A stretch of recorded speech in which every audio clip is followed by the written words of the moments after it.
Now, let me give you the secret to making all of this work. 2.5 years ago, when I started moving to this modular approach, I had a checklist that was basically in a big spreadsheet. That was okay, but it wasn't the perfect setup. So what I did was I ended up writing my own application called the Checklist Generator.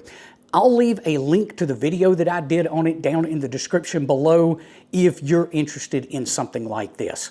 The basics of the way it works, and it is customizable for every single person out there. You create your categories first. So for instance, I've got a category that's just called HTs. I've got another category that's just called batteries. You create whatever categories you want first, and then for each category, you list out the items in that category. And I've done that for every single item. Well, pretty much every item in my inventory.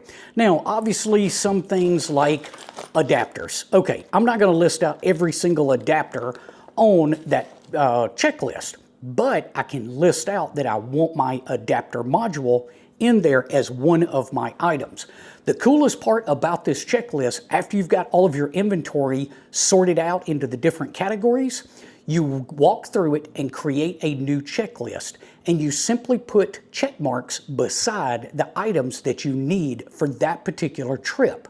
And what that does is that generates a brand new checklist specific to that trip and helps you not to forget anything that you're going to need for that particular outing. Now, it did take me a couple of tries to get everything in there. I would find something that I had left off and I would have to go back and add it, or maybe I've bought a new item, I have to go and add that to the inventory.